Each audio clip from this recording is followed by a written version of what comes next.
Bonjour, je suis Gaël Châtelain-Berry, bienvenue sur mon podcast Happy Work, le podcast qui va vous envoyer des ondes positives pour aller travailler. Alors cette semaine, j'ai décidé de m'intéresser à un sujet dont on parle beaucoup en ce moment, nos émotions. Je reçois énormément de messages à propos de la gestion de celles-ci.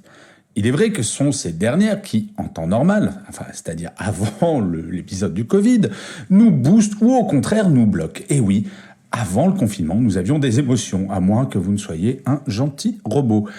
Je me permets de rappeler, ce qui peut sembler une évidence, mais cela est fondamental. Oui, avoir des émotions, quelles qu'elles soient, c'est normal, c'est même sain, vous diront tous les psychologues. Ce sont elles qui définissent une partie de notre humanité. Mais là où le confinement joue un rôle, c'est que nous pouvons découvrir de nouvelles émotions et que certaines d'entre elles, que nous ne connaissions pas avant, sont décuplées. Dans cet épisode, je vais plutôt parler des émotions négatives, bien entendu, colère, tristesse, lassitude, toutes ces émotions qui, si elles ne sont pas gérées, nous tirent vers le bas. Un sondage qui est sorti cette semaine d'Opinionway montre que 47% des salariés ont des signes de déprime, voire de détresse. Il faut gérer nos émotions, je vous promets. Alors, la première chose pour gérer ces émotions, c'est de les assumer. Comme je le disais, ce sont nos émotions, bonnes et mauvaises, qui font que nous sommes humains et non des robots. Vous êtes triste? Bonne nouvelle, vous êtes humain. Avoir une émotion n'est pas une maladie honteuse, bien au contraire. C'est une réaction saine par rapport à une situation donnée. Cependant, quand cette émotion est négative, plus vite vous la gérerez, mieux vous vous sentirez. Et pour ce faire, le seul moyen est de faire une pause. Très concrètement, ce que j'appelle faire une pause, c'est se parler à soi-même et d'essayer de comprendre les causes de cette émotion, afin d'empêcher cette dernière de devenir débordante. Avant de se mettre à hurler sur le petit dernier qui veut impérativement jouer avec vous, ou sur votre collègue qui est en retard pour rendre un document, se mettre en pause permet plusieurs choses. La première, c'est d'éviter d'atteindre un point de non-retour. Les émotions, une fois qu'elles s'expriment pleinement, vont vous empêcher d'avoir un raisonnement posé. Il faut savoir les identifier à temps pour mieux les gérer. Cela permet également d'analyser l'importance réelle de la cause de mon émotion. L'émotion est souvent créée par une impression, un ressenti. Essayer de mettre des mots concrets et factuels sur l'origine de l'émotion permet de la matérialiser, rendant plus facile le fait de la mettre à distance. Mettre des mots sur une émotion est absolument essentiel. Ensuite, cela permet de relativiser. Souvent, en relativisant, en faisant un pas de côté, comme on dit, nous réalisons que cette émotion est disproportionnée par rapport à la réalité de la situation. Et enfin, cela permet de trouver une solution constructive. J'ai toujours adoré, littéralement, ce proverbe arabe qui dit « Ce n'est pas dans la tempête qu'il faut hisser la grand voile ». En gros, cela signifie que si vous sentez la moutarde vous monter au nez, ce n'est pas en vous mettant à hurler que vous allez gérer la tempête dans votre cerveau. Comprendre la mécanique de nos émotions nous aide à les relativiser, à les gérer. Le week-end dernier, j'ai eu un petit coup au moral, pour être honnête, pour la première fois depuis que je suis confiné, 2 semaines avant le confinement général. Fini les conférences, plus de contact physique, plus de voyage.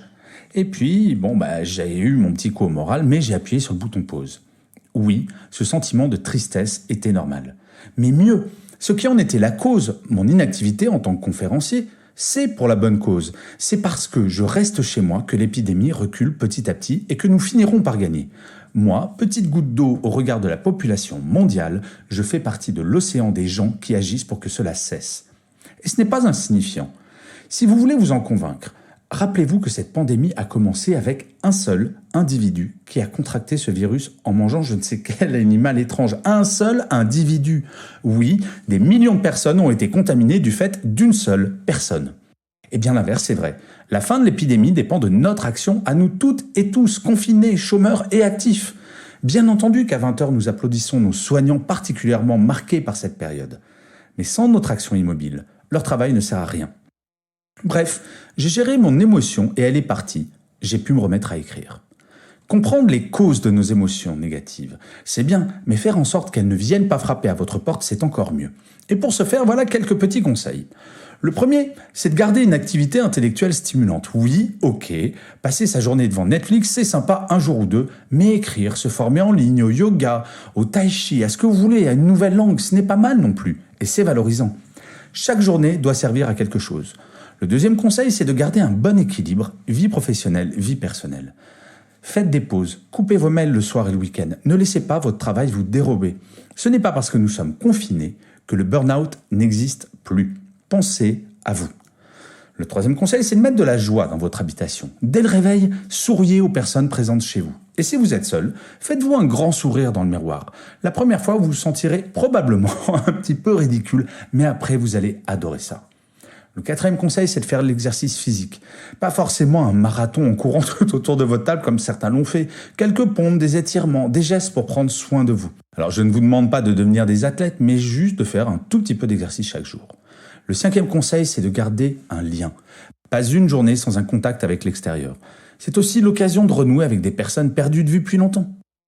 Le sixième et dernier conseil, chaque jour, notez sur un papier la chose sympa que vous faites dans la journée. Et déposez ce papier dans un vase. Vous verrez, petit à petit, il va se remplir et deviendra une source d'optimisme. Non, notre vie n'est pas totalement pourrie. Bon, ici, malgré tout cela, vos émotions restent débordantes. Parlez-en.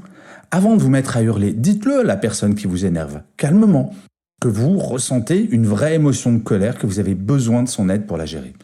L'éloignement exacerbe nos émotions. De la même façon, si vous vous sentez triste, parlez-en. Nos émotions peuvent nous envahir si nous les gardons en nous. Les partager, c'est déjà les gérer. Et vous savez quoi ? Vous, pas plus que moi, n'êtes ni Superman, ni Wonder Woman. Et heureusement, nous allons toutes et tous avoir à gérer ces émotions. Avoir des émotions, ce n'est pas être faible, c'est être humain. Ne pas l'assumer, ne pas le gérer, c'est cela, la vraie faiblesse. Et comme d'habitude, je finirai cet épisode de Happy Work par une citation.